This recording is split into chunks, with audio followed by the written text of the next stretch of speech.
And Steve, we've got a bunch of young men here hoping to advance through the evening toward the A feature. But right now, this D main will only permit 2 men to advance. Everybody else puts them on the trailers and heads home. It's a long, hard evening to advance. But hopes run high here as we watch the starter, Doug Clark, indicate 1 more lap before a start. But here's how the format works. 2 out of the D into the C. Then the top 2 finishers from the C go to the B. Then 4 of the top finishers come out of the B into the A feature. The rest of that field has already been set through earlier racing qualifying and points earned. And Steve, we'll get a look at Doug Wolfgang in the C main in a few minutes because he, of course, is under that enormous pressure to advance through the field. But right now, we've got a green flag out that D main is underway. And from the pole position, it's the yellow number 77 X-Car of Ken Chapman taking that early lead. Right in the second spot is the blue 11E Dave E. Kern. Third, 26, Rick Bramer, 100-mile-an-hour draft speed. But the man to watch right now is the number 9 car, that white number 9, Marlon Jones, who's moved into the 3rd spot. Well, Jones better get driving hard, Brock, because moving up behind is a man from Sydney, Australia, Max Dumpsty in the 5A car, making this an international field. It sure is. They're crazy for sprint car racing. Down under trouble in turn number 1. That is number 57S, Steve Brazil, and he tangled with the 2 car, Bruce Moore, who is also up against the fence. But the car with the real problem is the 57. There is Brazil climbing out of the race car. He is obviously all right, but a big crash in turn number 2. In fact, the man still in the car is Bruce Moore. Bruce Moore from Moline, Illinois, one of the real veterans in this business. He's still sitting in the race car. And folks over there, some of the emergency crews checking him out. Whether or not he's all right, we do not know at this point. Well, there's confirmation of the good health of Steve Brazil as he walks away. His body is intact, but I'm sure right now his mind is wondering exactly what happened. But, Brock, these are the kind of crashes you see, unfortunately, quite often in this kind of open-wheeled action. Oh, absolutely. As the crews work over it now, he's climbing out. Bruce Moore getting out of the race car. So under his own power and maybe shaken up a little bit, but apparently all right. Well, in their battle for the 12th position, when they did get together, it was really Steve Brazil in the 57S car that had the wilder ride. The car actually standing right up on its nose. And again, neither driver injured. Right now, let's go to Brock Yates for more on this incident. Veteran driver Bruce Moore was in a pretty nasty tangle. What happened up here in turn 1? Well, it was a little more greasy on the bottom than I thought, and it was just driver error, plain and simple. I cooked it in a little hard on the bottom and lost it.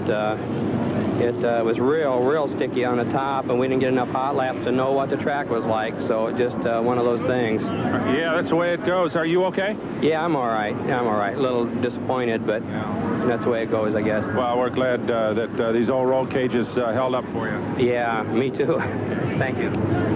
And now let's go to Steve with Steve Brazil, the other man in the crash. Well, Steve, in this sport, these things seem to happen so fast that a driver really doesn't have a chance often to defend himself. That's right. You got to know where to go sometimes, and it's just what happens. Exactly what happened from your cockpit? What could you see? What could you feel? Car spun in front of me, and I just kind of got loose, and there I went. Let's hope the damage isn't too bad, and we see you soon. Hope so. Thanks a lot. All right, we remain under caution here as the wreckage of those 2 automobiles are cleared away. Ken Chapman leads it, Dave Eakern in second. Marlon Jones, well, he's an entirely different story. If you had asked him 2 nights ago following the racing here at Knoxville whether or not he was going to be running tonight, well, he would have just shrugged 2 very bruised shoulders.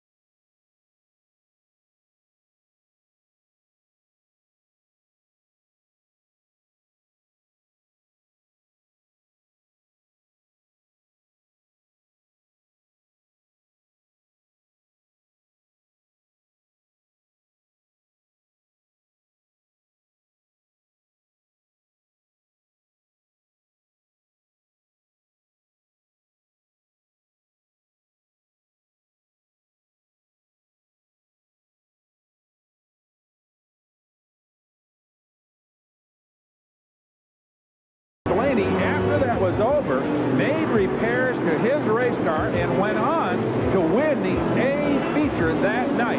In fact, Steve, his performance here during the 3 preliminary days has earned him the pole position tonight in the A feature and an excellent opportunity to win his first ever Knoxville Nationals title. Well, Marlon Jones, number 9, may be back in action, but he has got a long way to go before he can join Mr. Blaney in the A feature that will conclude tonight's racing. We're just about ready for a restart here of the D main event.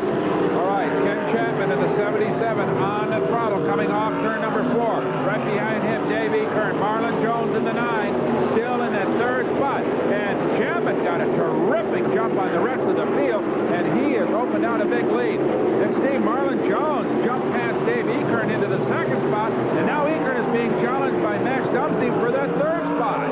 Hard to believe that number 9, Marlon Jones, is doing all of this with a car that literally had to scrape out of the parking lot, and there he is challenging for the lead.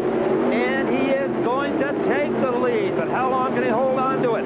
On the inside, it is Ken Chapman. He's got the shorter distance to go. There may be better bite for Marlon Jones on the outside, and the number 9 car, yes, there is. And there is Jones putting distance between himself and look at this, Max Dumsty has taken the 2nd spot away from Chapman, who rides way up into turn number 1. So he got wide, and Max Dumsty, in fact, Chapman is going to fall out of the race. Tough break. It is. He started on the pole, bled for a while. Now that brings up a caution flag. Safety crews will have to push Ken Chapman off the racetrack with that broken car. So a tough break for him, but a good break for Marlon Jones, who's on the comeback trail. I tell you, Brock, 2 guys who wish they were looking at a checkered flag instead of a caution. Number 9, Marlon Jones, and 5A, Max Dumsty. If it was a checkered flag right now, they would be in a transfer position. I'll tell you, 3 guys who are glad it isn't over. Eakern, Kramer, and Berkner, they've all got a shot at winning, or at least getting up among the top 2. As the green comes out, and here comes Marlon Jones leading them down toward the green flag. And just behind him in the 2nd spot, that is the Aussie number 5A, Max Dumsty. And the driver with maybe the best restart, Glenn Berkner in the 21B car. Absolutely, Steve. Berkner jumps right past Kramer and Eakern. Eakern held him off for a while, but now he has established that 3rd spot with convincing style. So Berkner is on the move. There's racing all over this track, some high, some low, and you can't get that high. 26, Rick Kramer got it up there in the marbles. It took him a while to recover, and that allowed 39, Bob White, to take the position, 5th to be exact. Oh, yeah, and now Bob White is starting to move in on 11E, Eakern. So Bob White is on the move, as is Berkner.